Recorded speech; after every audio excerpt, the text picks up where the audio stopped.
Welcome to this edition of the Albers School Deep Dive. My name is Jeffery Smith, and I'm the Shrontz Chair in Professional Ethics, and I also direct the Center for Business Ethics at the Albers School of Business and Economics.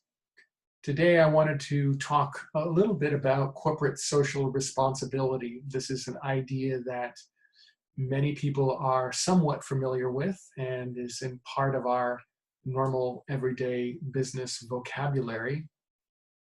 And I would say in the last 2 to 3 years, there's been a lot of renewed attention to it. And in the last year in particular, with COVID-19, questions about racial justice and equity, there have been even more pressures on corporations to exhibit what we call socially responsible behavior. I want to start out by talking about something that occurred about a year ago. There was a statement issued by the Business Roundtable, which is essentially an industry association. It's a who's who list of CEOs from Fortune 500 companies, some of which are graphically illustrated here: Johnson & Johnson, Chevron, JP Morgan Chase, Target, Microsoft, United Airlines. This group of executives issued a public statement redefining the purpose of the corporation to promote an economy that serves all Americans. And that statement back in August of 2019 received a lot of attention because not only did it say that Americans deserve an economy that works for them, they wrote, and this is a quotation, "Businesses play a vital role in the economy by creating jobs, fostering innovation, and providing essential goods and services. Businesses make and sell consumer products, manufacture equipment and vehicles, support the national defense, grow and produce food, provide healthcare, generate and deliver energy, and offer financial, communications, and other services that underpin economic growth."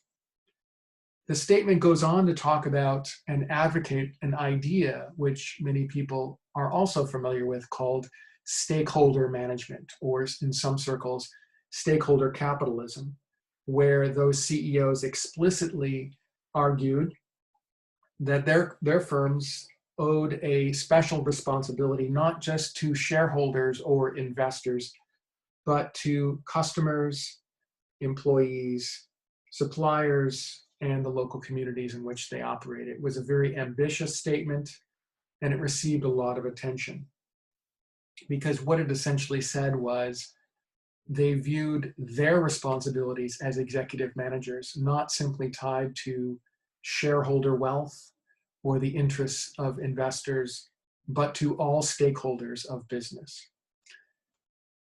The problem is that when corporations are confronted with large-scale social and environmental challenges, the coronavirus and COVID-19 is an interesting example of this.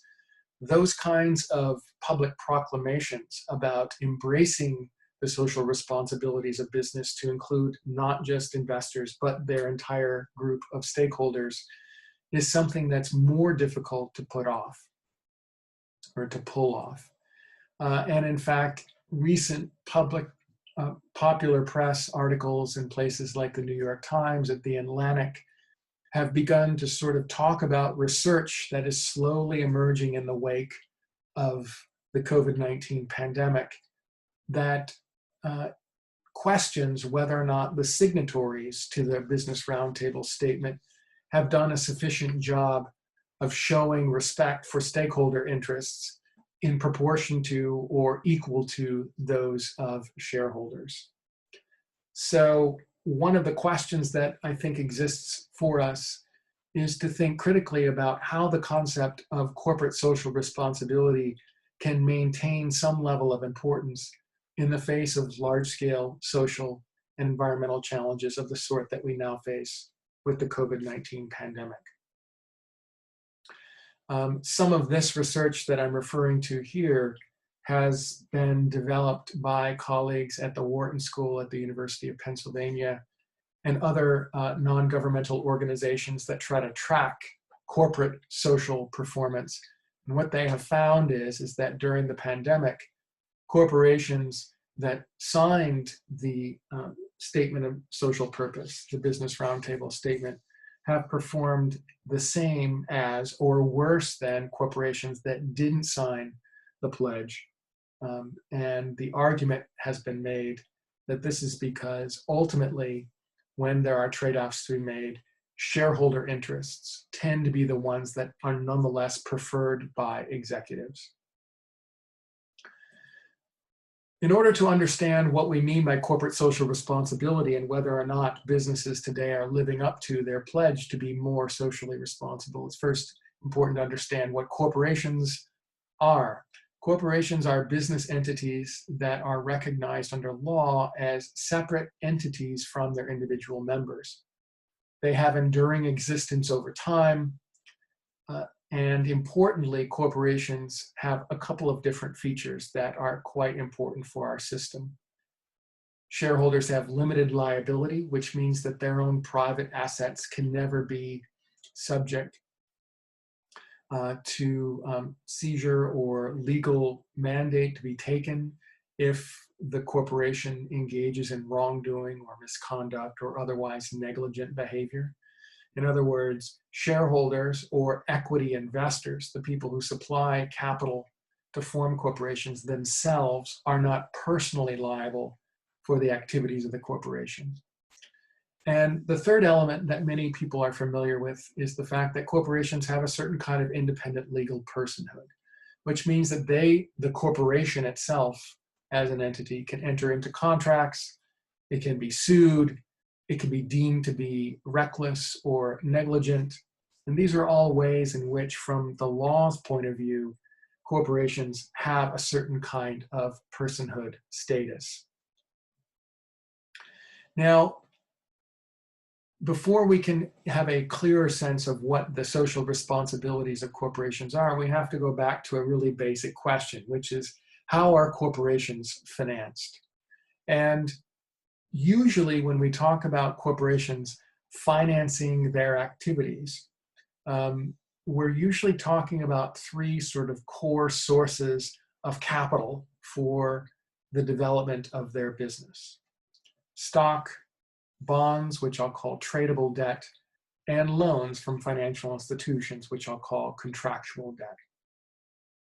This first area, what we call equity capital, or the issuance of stock, is something that is extremely important for most corporations today. And in fact, most corporations that we think of have their growth and development tied specifically to equity financing through issuing stock, whether they are private corporations or corporations that trade their stock publicly on public exchanges.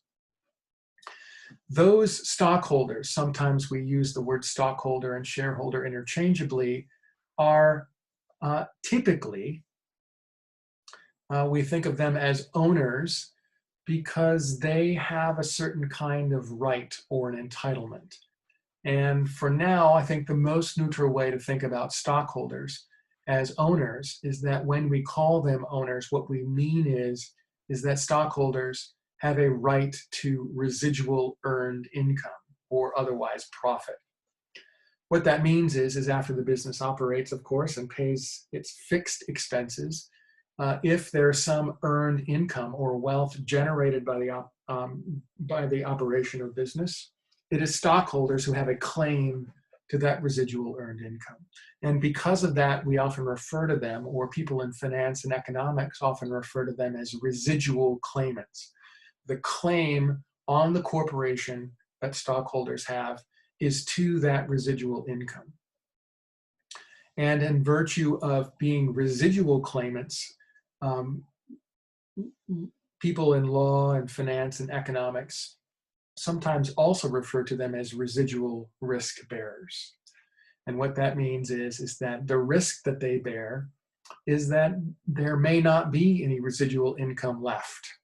And if there's no residual income left after the fixed cost of a business are paid, of course, that bears a certain kind of risk that other stakeholders do not have. One of the interesting parts also of being a stockholder, at least in a corporation that is large and publicly traded, is that the ownership, that is the right or to residual income, is often separated from day-to-day control. Okay, so your average stockholder in a large corporation is not there to observe, monitor, and control the activities of managers, who are the ones who tend to be the ones who exercise control over the day-to-day operations of the company. Contrast equity financing with what I call tradable debt or bond financing, right? And bondholders are fixed claimants in the sense that the risk that they bear in providing capital upfront and receiving a bond in return is that there are certain terms and conditions in the bond agreement and also legal protections that are afforded to bondholders that aren't afforded to stockholders. They're fixed claimants in the sense that their rate of return, their payment on their investment, is determined by the terms and conditions of their bond. And that's not the case, of course, with equity financing, where the rate of return is something that is subject to all sorts of risks and variable considerations. Corporations, of course, can also be financed through other means. I mentioned here contractual debt, that is engaging financial institutions like banks for conventional loans. Some corporations, especially nonprofit corporations, attract capital through donations. And there are even corporations that are funded through public moves by government. Those are corporations that are often funded through taxation. But the most common way in which corporations are financed is through stock and bonds. And the difference between stock and bonds is that they create all sorts of different risks and different obligations on the part of managers. Stock or equity financing is, of course, the way in which we normally think of private, for-profit corporations to be financed. And it's that fact that often leads some individuals to place some kind of priority on the interests of stockholders.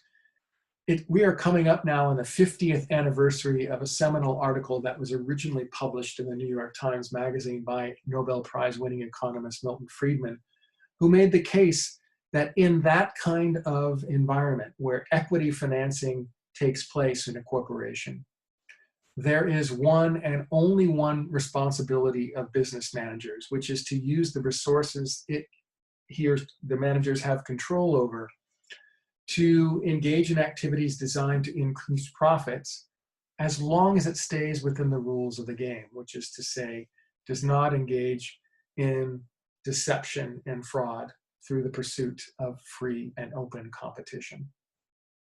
The social responsibility for Friedman is to increase profits. And this article, along with a lot of other work that was being done in finance and economics at around the time of the publication of this piece, really set the tone for decades to follow. And in many cases, we, in many ways, owe a debt to the position taken by Friedman, if only for the reason that it created an ongoing discussion that we have to this day. And in fact, his position was the beginning of a whole range of views that go under the more general heading of what we'll call shareholder primacy. Shareholder primacy, this is a quote by Lynn Stout, who wrote a book in 2012 called The Shareholder Value Myth, is the doctrine that public corporations belong to their shareholders and they exist for one purpose only, to maximize shareholders' wealth. If corporations are financed through the means of equity financing, once that arrangement takes place, so the shareholder primacy would suggest, there's a sense in which we can talk about the purpose of the corporation being to serve shareholders' interests or to serve shareholders' wealth. This view has been advocated by different individuals in different situations, but normally when people advocate for corporate social responsibility, what they're doing is they're putting up a view or a perspective that stands in opposition to shareholder primacy, which actually stands in for three different ideas that I think are often lumped under the same general heading as the notion of shareholder primacy. The first is that shareholders ought to be the right to have ultimate control over the corporation. In other words, who is on the board of directors for the corporation, who ultimately is going to be on the team of executive managers. Ultimately, all of that, according to shareholder primacy, should be granted, the right of control over those matters should be granted to shareholders. You could imagine a corporation that is governed in a way where those that own shares of the corporation are not the ones that exercise that kind of control and oversight. Shareholder primacy makes the case that that control right ought to reside with the individuals that own shares. And for most corporations, shares are assigned to individuals on the basis of their contributions of equity capital. The other component, of course, that's embedded in this definition is the idea of ownership. We talk about shareholders being owners, and earlier I defined ownership in a particular way. We'll come back to this idea of what it means for shareholders to own a corporation. But we use the word shareholders and owners interchangeably, in part because of this doctrine of shareholder primacy. And then finally, the most important element, which I'll go into in just a few minutes, is that under shareholder primacy, the objective of management becomes to maximize shareholder wealth, where shareholder wealth is essentially defined by access to dividends that shareholders have in virtue of owning stock. And then also at any moment in time, given that shares of a company can be sold in an open market, the market value of their shares also is one factor that contributes to shareholder wealth. So profit is often used as a proxy or an indicator, a barometer, if you will, of shareholder wealth. And that's because higher levels of profitability tend to be the sort of thing that will enhance dividends and share price. Okay, I want to say something a little bit more about this idea about the managerial objective to be to maximize shareholder wealth, because a lot of our attention in the discussion about whether we are for or against greater levels of corporate social responsibility turns on whether this idea has any traction. This is a sort of standard picture of the hierarchy of a publicly traded corporation, where shareholders are typically equity investors. Again, as I mentioned, not all corporations have equity investors as their shareholders. There are producer cooperatives and customer cooperatives and employee cooperatives where shares are assigned to those different stakeholder groups.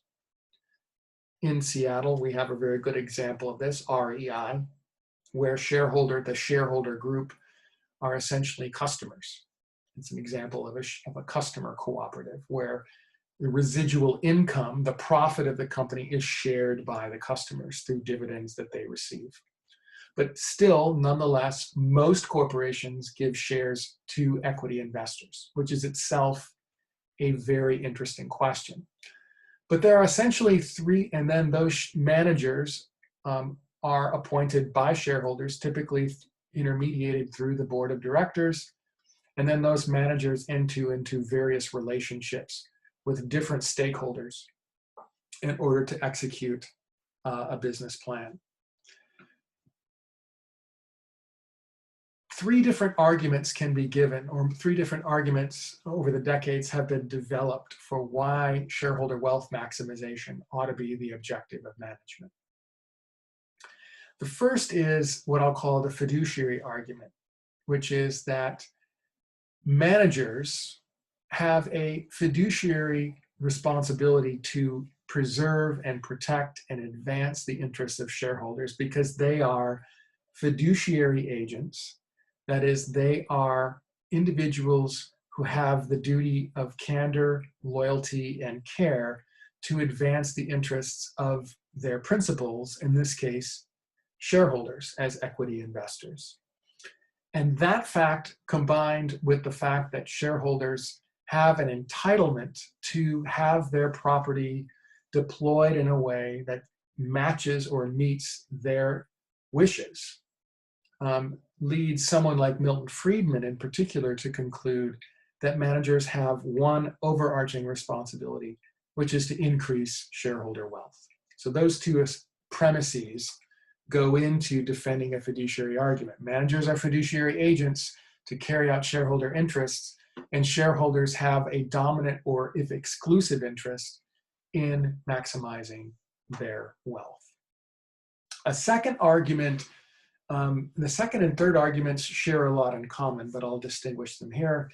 The second argument, called the market or contract argument, essentially says that the objective of management should be to maximize shareholder wealth, because in order to preserve the trust needed to attract investors in the first place, you need to make sure that managers are acting and advancing the interests of those investors. Otherwise, you wouldn't have the trust needed to attract those investors to expand and grow your business in the first place. And then finally, the third argument, what I'll call the public policy argument, says that the objective of management should be to maximize shareholder wealth, because when that becomes the objective of management, they will tend to engage in business strategies and business conduct that uses investment capital in the most efficient way possible, thereby leading to improved levels of welfare for society at large. Okay, so all of these have different advocates, and different individuals have put forth ways in which we might defend the shareholder wealth maximization as an objective of management, and that being one of the core elements of the shareholder primacy doctrine. Now, there are at least a few different ways in which we can approach some of these arguments to sort of question the overall validity of shareholder wealth maximization. Depending on which argument that you take, you can have different responses. And I'm going to give you a few of those responses here as a way to sort of create space for why we think that corporations might have social responsibilities that extend beyond just shareholder wealth maximization. The first set of problems that I would like to talk about have to do with, I guess we'll call them legal problems. It's often assumed that shareholder wealth maximization is a legal imperative of managers. But the fact is that in the United States, at least, there's no clear, obvious legal requirement that managers of business firms, corporations, act exclusively or primarily to maximize shareholder wealth. Three reasons here. The first is that all state statutes allow corporations to be formed with a flexibility in purpose. Corporations can be formed for any legal purpose. And that flexibility in purpose allows, courts have found, all sorts of discretion on the part of corporate managers. It includes something called the business judgment rule, which allows business managers to make decisions in support of corporate activity that could be for all sorts of operational reasons and all sorts of other considerations related to the interests of other stakeholders, not just shareholders. The second consideration is related to the first. Some states even have gone so far as to actually identify what are called stakeholder statutes, which are specific legal provisions that allow managers to manage the corporation for the interests of non-shareholder stakeholders. And it affords a certain kind of legal protection to managers from shareholders who think that they've acted inappropriately or otherwise spent profits for the sake of enhancing employee well-being or improving customer satisfaction or gaining market share or whatever the case may be. And then finally, this is the most important point. Managers actually under state law, and this is particularly true in the case of Delaware, where so many large corporations are incorporated, managers are actually fiduciary agents of corporations. not to shareholders specifically. And what that means is that if you're a fiduciary of a corporation, and a corporation is made of all sorts of different interests of different stakeholders, then that affords you, again, greater levels of discretion as to how it is that you act as a manager on behalf of the interests of a corporation, rather than just on the interests of a particular stakeholder group, namely shareholders. In this area of legal consideration, some people may know that there is a very large movement now called the Certified B Corporation movement, which is a movement that's underwritten by one important organization called the B Lab, which is working with state legislatures to change statutes around the incorporation of businesses that allow social and environmental considerations to be taken into account by managers. Essentially, these certified B corporations are created with specific social, stakeholder, and environmental considerations built into the articles of incorporation, which allow managers to consider things other than just shareholder interests or the pursuit of profit. Etsy, the online arts and craft marketplace, was the first B Corp, certified B corporation, to go into an initial public offering, and is now the first publicly traded certified B corporation. And it's actually doing interestingly well. There are also some economic problems with shareholder wealth maximization. Some people may have immediately latched onto the idea, and when we talk about shareholder wealth maximization, there is a problem because shareholders themselves are a diverse group of individuals. You have some, of course, institutional investors. You have hedge funds. You have individual investors who are, holding shares as a matter of being compensated with shares in their own company's 401k and retirement programs. You have what are called universal investors. These are investors like the California State Employee Pension Fund, CalPERS, which arguably is a shareholder that has a wide range of interests other than just profit per se. And so talking about shareholders' interests purely in terms of what will enhance their wealth raises all sorts of questions about what that means, and more importantly, what it means across the diversity of shareholders, which may have very different interests from others. Secondly, I want to emphasize something I mentioned above, which is that it doesn't really make sense to talk about shareholders as owning corporations. So we use the word ownership as sort of a sleight of hand to sort of ascribe some kind of importance, some kind of moral importance to the interest of shareholders, much like occurs in the fiduciary argument, where there's a certain kind of property, the preservation of the value of shareholders' investment capital implied in that argument. And the problem is that shareholders really don't own corporations at all. Shareholders have a claim, a special kind of claim on the corporation, which is to residual income or to profit. But that claim is only a claim to residual income. It is not any kind of statement about owning the corporation the same way that you or I own an automobile or own our house. There's no moral claim in virtue of owning stock that allows them to have an entitlement that managers only act in their interests, in the same way that my ownership of a car gives me an entitlement to exclude you from doing anything with my car without my permission. And so once we allow that shareholders do not own corporations, rather they own a claim that can be bought or sold in an open market, it really changes the imperative to pursue shareholder wealth or not. And then finally, shareholders themselves are not the only residual risk bearers. And so there are all sorts of other types of risk that customers and employees face.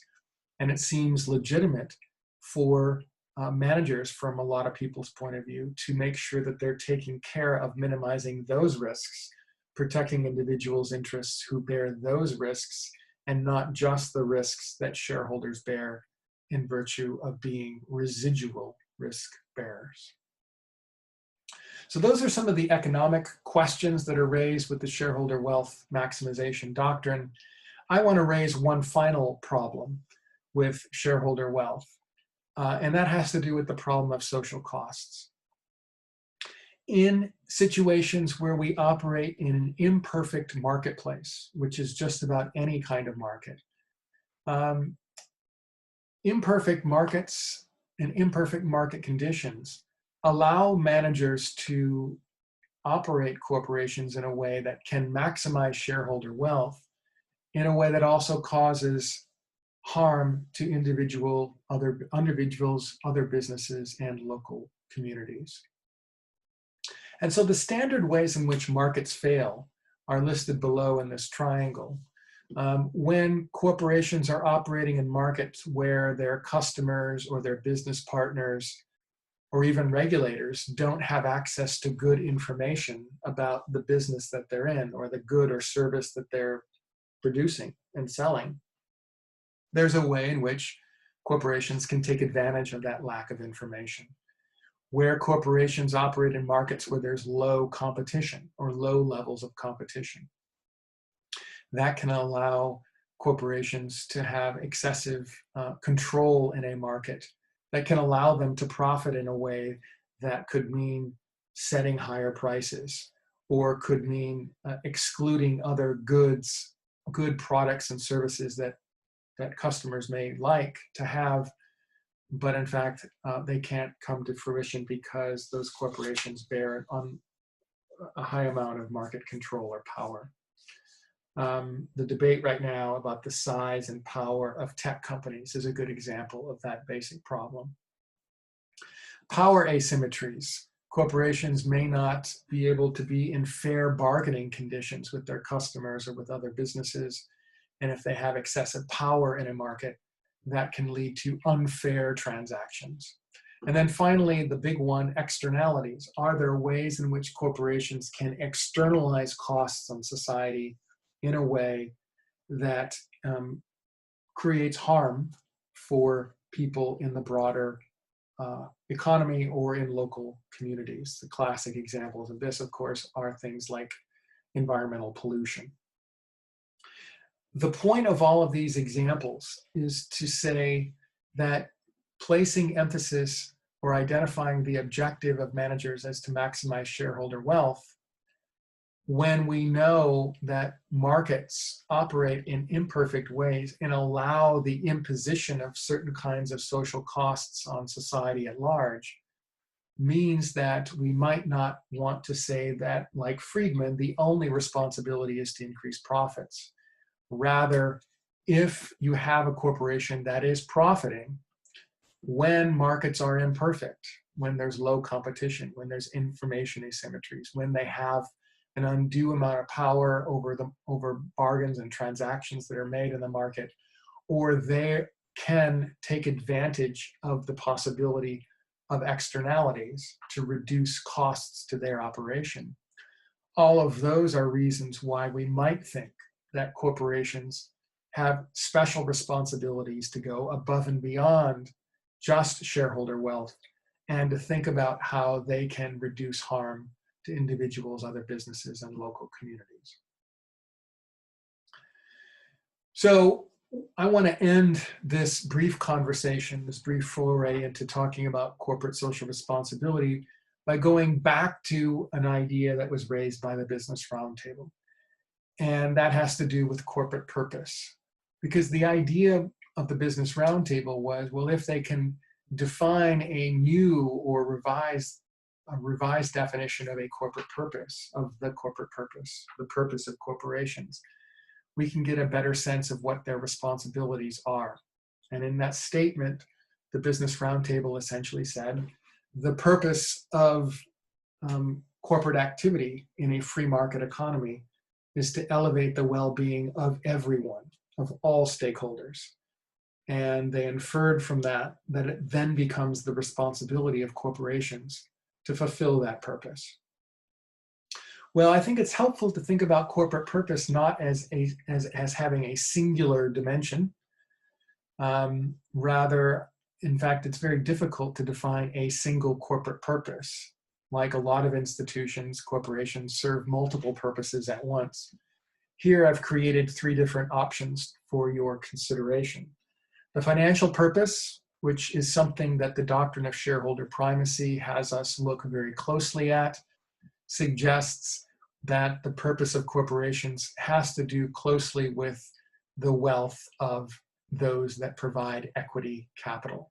And so when we talk about the importance of things like profitability and share price, measuring corporate performance in terms of earnings per share, and things like market capitalization, there what we're doing is we're talking about measures of corporate outcomes that have to do with the financial purpose of corporations. In the operational area, though, you might note that there are ways in which we can talk about corporations having a purpose that extend beyond just the financial outcomes to equity investors, but actually might talk about how well the business is succeeding along other fronts. Product lines, how many innovations and patents have they received? What's their market share or competitive position? How many people do they employ, and how has employment grown over time? Have they acquired any other interesting businesses or competitors that would expand their operational footprint? These are all ways in which we might think about success in non-financial terms, but in what I'm calling operational terms. You might expect there to be an interesting relationship between the financial and operational dimensions here. And that may very well be the case. Nonetheless, you can also imagine situations where an undue focus on, say, financial outcomes could actually be the sort of thing that places in jeopardy things like research and development leading to new innovations. And so they don't always go hand in glove, even though they might at certain key moments. And then finally, in the third area, the social dimension. Here, we're talking about broader measures. This is probably more what the Business Roundtable had in mind in issuing its statement on corporate social purpose. What do you do in terms of employee welfare? What are you doing in terms of environmental impact? Are you working with other public agencies to solve large-scale social and environmental problems? How are your customers being impacted? And are local communities actually developing over time, apart from your shareholders? What I'm going to suggest and put on your plate for some food for thought as we part ways here is how we have to recognize that while there are important arguments for why shareholder wealth and the financial measures are important as a means to finance a corporation, there are nonetheless other purposes that businesses serve of the sort that I've mentioned here in the operational and social component, that if we don't remain mindful of, the costs of those can be so great that the corporation either becomes or lacks success over the long term, or actually becomes socially a liability, or perhaps actually becomes harmful if it simply focuses on the financial dimension. And I'll end here with a very important quotation from Joseph Bauer and Lynn Payne that they argued for in the Harvard Business Review not so long ago. They wrote that corporations perform many functions in society. One of them is providing investment opportunities and generating wealth, what I call the financial dimension. But corporations also produce goods and services, provide employment, develop technologies, pay taxes, and make other contributions to the communities in which they operate. Singling out any one of those as the purpose of the corporation may seem more about the commentator than about the corporation. As a historical matter, the original purpose of the corporation was to facilitate economic growth by enabling projects that required long-scale, long-term large-scale, long-term investment. And with that, hopefully now you have a better sense of the case that was made for why corporate social responsibility should have a financial focus, and why, from a legal, economic, and also social perspective, that responsibility isn't the full story.